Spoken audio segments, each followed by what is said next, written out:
Hey everyone, it's Mike again. I'm back. I'm here doing a contest entry. This is for TKR Video Central, and he's doing a push to 20 subscribers. He's already passed that. I guess his contest has been going on for like a week or so. He's already passed 270 right now, but still he's got a contest going. It's going until like the middle of August, and so I guess he's pushing for however many subscribers he can get between now and then. What he wants us to do is obviously subscribe to his channel. 10 records, or they can be like 10 CDs or 5 records, 5 CDs, or 5 records, 5 7-inches, whatever the combination. But he wants to keep the media types to just like 2 or less. So either all records or he doesn't want like three or 4 different media types anyway. 10 records that are obscure enough to where you're pretty positive that nobody else on the vinyl community has that particular record in their possession or CD or whatever. So anyway, that's the contest, and I thought I had a few things. I hope that they're obscure enough. I don't know. I watch a lot of videos on the vinyl community, and I see a lot of the same records over and over and over and over. And there's a lot of things I think in my collection that that I haven't seen before in other places. Quite a few actually, but I know that there's certain people that probably do have it, and I just haven't seen all of their videos, and they might have shown it before, whatever. So I'm sure somebody will prove me wrong on at least one of these, or maybe more, but I'd like to think that maybe some of these are pretty obscure that people don't have. Either they're obscure because they've never heard of the band, or they're obscure because it's just a hard to get vinyl, or it's because you know, just limited release or whatever. Not you know, some of these limited releases are such a small quantity that it's just hard to get a copy. But anyway, the prize for this, he's given out, first prize is like a $50 gift card, and he's got a second and third prize, both are $25 gift cards. Pretty sweet deal. Super nice guy. Go check out his channel. I'll put his link down below. He also has a couple of caveats or bonuses.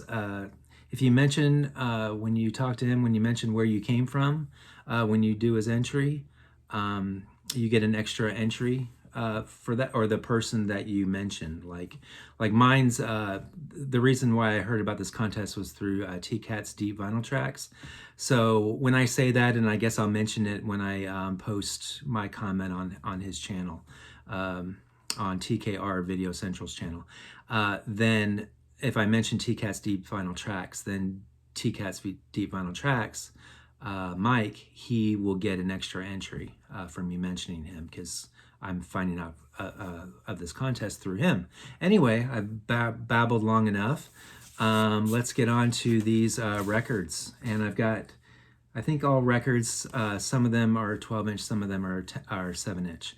So the first one I'll mention, this is a band that I love to death. Kamida is the name of the band. They are out of Umeå, Sweden. Now, I don't know. This is their second full-length album, The Genius of Kamida, on Minty Fresh, I think. Yeah. I mentioned this album. This could be an entry for an obscure album. I've never seen anybody show this one before, but just in case they do, I've got an extra bonus thing. The singer Lena, right here, she was in a band before Kamida, and that band was called Mojo Sect. This is a 7-inch single called, I think it's, what is it, In This Dream is the name of the song, and then the B-side is called 3 Flowers. And this is a band that she was in before Kamida. It sounds a little bit different. It sounds quite a bit different actually than her original, than Kamida. But that's Lena right there in the middle, and you can see that's her right there with the black bob. So anyway, this is, it's not like this is like really hard to get or rare or whatever. I guess you could go out and find it, but I just don't think a lot of people know about this band or know about Kamida for that matter. and don't know how freaking great this music is. I especially recommend. This is pretty cool. I mean, I like these two songs that she does with this. Her vocal style is completely different on this 7-inch than it is on the Kamida, but I definitely highly recommend this band. They're awesome. I can only find this album of theirs on vinyl. They've got, let's see, 3 other full-length albums other than this, and I can only find them on CD. So I think they've only been released on CD. So anyway, check them out. That's my first band, I guess. Mojo Sect and Kamida. The next one, Butthole Surfers, one of my favorites. This is a live, I don't know, it's like a weird bootleg. It's completely like, there's no real information about this. I looked it up online, and I guess the recordings, these are live recordings, happened in like 1985, 1986. The first song is Come Together, a cover of the Beatles song, which is fantastic. And then the other song is Cherub, off of their Psychic Powerless, Another Man's Sack album. And it takes the artwork from the live PCPEP record that they put out. So this is called the Texas Chainsaw Massacre, the Butthole Surfers. I haven't seen anybody show this. I'm sure there's Butthole Surfers fans out there that on the VC that have this and just haven't gotten around to showing it or whatever. But anyway, I've never seen it. This next one, punk band, Society Dog. I believe they're out of San Francisco. I showed this on my hardcore punk video way back at the beginning of my channel. I have yet to see this either before or after I showed this record. Obviously, they're using the Plastic Surgery Disasters photo. I'm not sure which one came first. I'll have to look at the dates. This is 1981, though, but I forget exactly when Plastic Surgery came out. I think it came out after 81. But anyway, this is on Subterranean Records. Jonathan Christ, the vocalist of this band, he would leave Society Dog and go on to be the frontman for Code of Honor, which is another great band that I really like. But anyway, Society Dog, this is called Off the Leash. This EP is called Off the Leash. 4 songs. Pretty cool band. Like them. This next one. Now, I think, yeah, this is the last of the 7. Well, anyway, I'm getting ahead of myself. This album here, Belching Penguin, Draft Beer Not Me, band out of Bradenton, Sarasota area in Florida. This album came out in 1986. I have never, actually, I did see Steve Carlson did have a copy of this, and I think it got ruined in the flood. So I don't think he has this anymore. So I might be the only one to have this in the VC by default, whatever. But he did have it. So I'm not going to use this as my obscure record, but I will use their this little 7-inch that Belching Penguin put out, and it's the demos. Bunch of demos, not hard to find. You can go on Discogs and order yourself a copy. I just don't think anybody really knows about this band because nobody ever talks about Belching Penguin, really. But fantastic if you like DRI, Suicidal Tendencies, Circle Jerks-ish, a little bit of all of that kind of stuff. Kind of sometimes funny, sometimes serious, but really tight, fantastic hardcore punk out of the Gulf Coast of Florida. I went to high school with the drummer. He's best drummer in punk rock, I think. Personally, that's my own biased opinion, Ron Miller. Anywho, check them out, BP, Belching Penguin. Next record, it's a band called Cindy Talk. And let's see, Cindy Sharp. She does backing vocals on a lot of the early Cocteau Twins albums.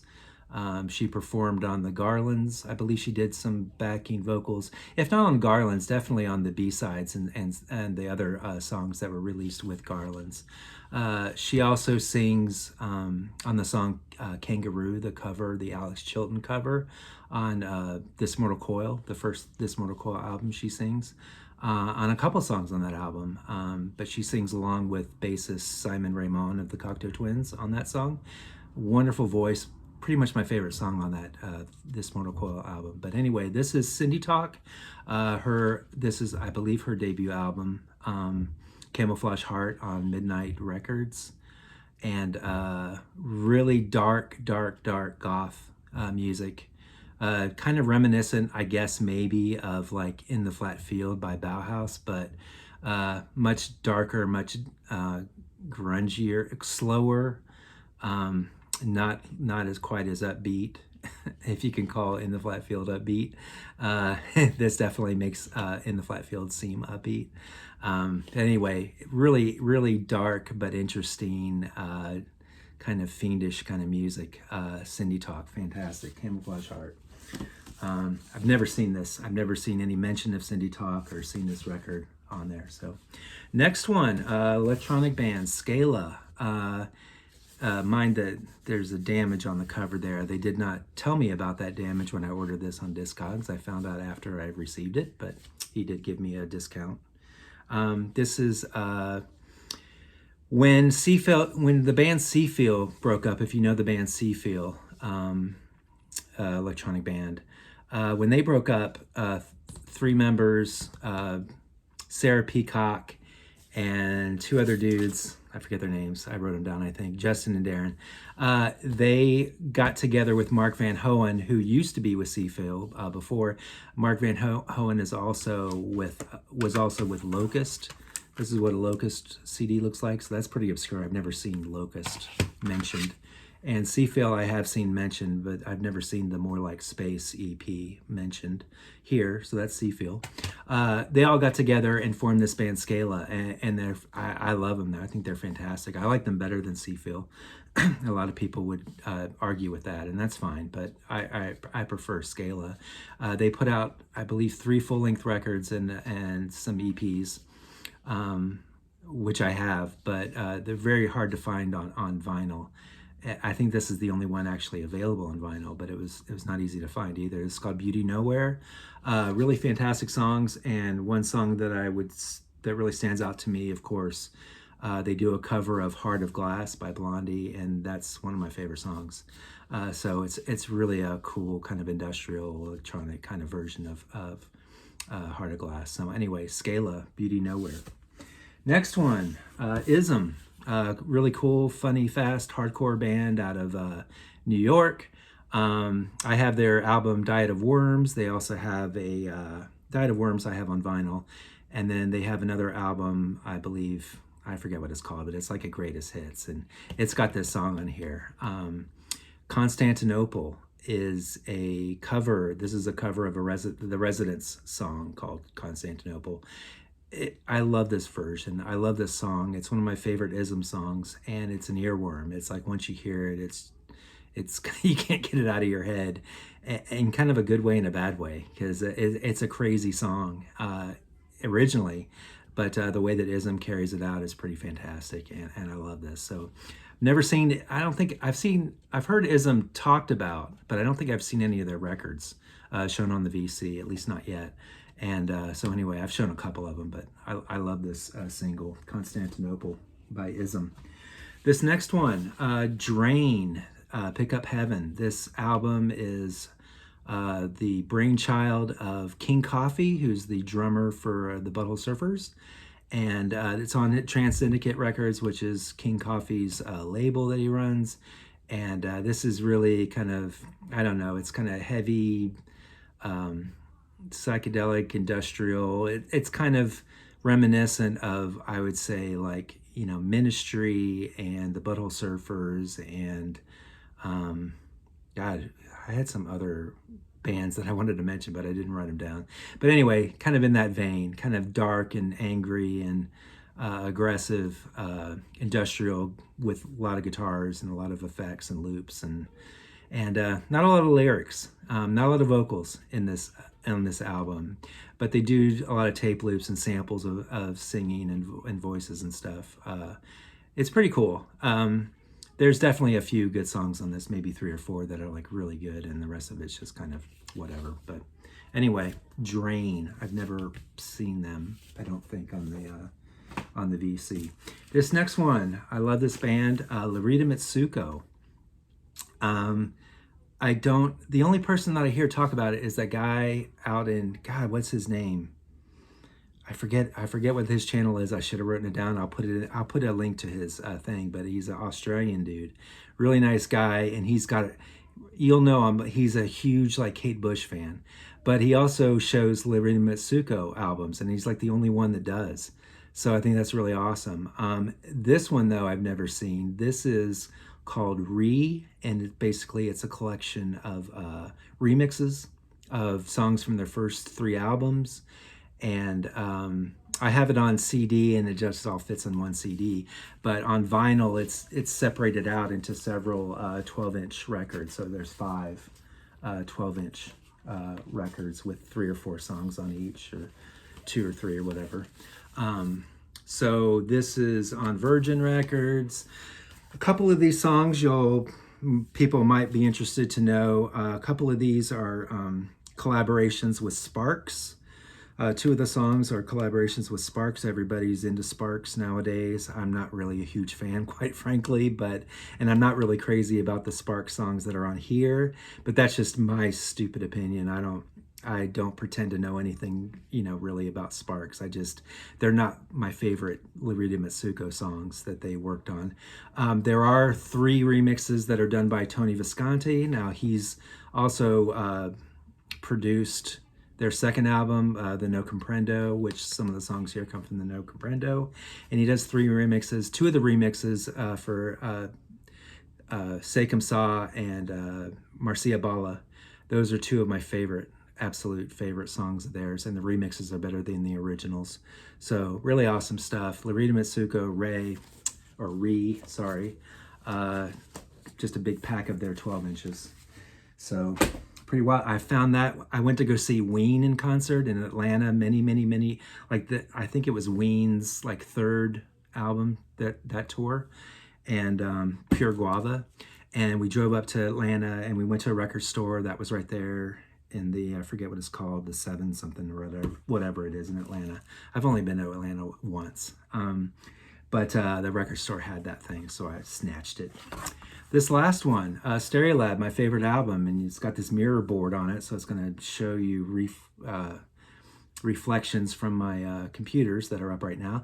This is their 4th collection of rarities. They call them Switched On. All of their collections of rarities are Switched On 1, Switched On 2, Switched On 3. This is Switched On 4. It's a 3-record set, collection of a bunch of their stuff that still hadn't been released on vinyl, or some of them not released on anything. So this is really cool to get. Now this one in particular, this copy that I have, now you can find these in the record store. You can find the mirror board ones. They have also ones that are printed on just regular paper. It's like red and white. The mirror board is, I guess, more rare. But this particular thing is, it's limited edition, deluxe, whatever. And it is, there were only 250 copies made worldwide. And I snatched it up as the second it went on sale on their website, on Stereolab's website. I started clicking to put it in my cart so I could buy it. And it kept refusing, kept saying it was out of stock. And I'm thinking, oh shit, I missed out on it. I'm not going to get a copy of this deluxe. And it's the same price as the other copy. So it's like, why wouldn't I do that? It's not like I was paying $100. I was paying like $35 for this, somewhere around there, 35, 40. And so I kept hitting, buy, move to cart, whatever, put it in the cart. And then finally it went, after doing it 18 times, I just kept at it. And eventually it popped into the cart, and I got it. So I got 250 copies. They were really worried about people turning right around and selling these. They actually wrote everybody's name that bought it into the seam here or whatever, into the fold, just to discourage people turning right around and putting these up on Discogs and selling them. I don't know how that deters, because people still did it anyway. They're selling for around $250 for this record. And it comes with, the special thing about this is that makes it different, is that it comes on these vinyl variants that are pretty sweet. Black with this kind of orange. I don't know where they get orange from, because the record cover's in pink. It would have been cool to have these in pink instead of orange, because there's no orange anywhere in the artwork, but oh well. Pretty cool to have. As a Stereolab fan, I'm very happy to have something that there's only 250 of out there in the world. And they've just released the Switched On 5 for sale, and they did it this way. They did it as a lottery rather than first come, first serve or whatever. So, and I didn't get the lottery. I signed up for it or whatever, but they didn't pick me, so I didn't get the super deluxe. I'm just going to get the regular version, and I'm fine with that. That's no big deal. I got one of them at least, so that's pretty sweet. So anyway, those are my obscure records that I have. I hope that was cool. I hope that they don't show up like everybody comments on my video that they all have these records. I hope some of these are obscure, a little bit at least. I know that people have like thousands and thousands of records, and they've got some really crazy obscure stuff, and I totally respect that and think that that's really awesome. But that's my version of obscure, at least in my mind. So hope y'all like this. Anyway, have a great Saturday night. I'm going to post this right now, and I'll probably post another video tomorrow. But y'all have a great evening, and love you guys, and thanks for all your support. Peace.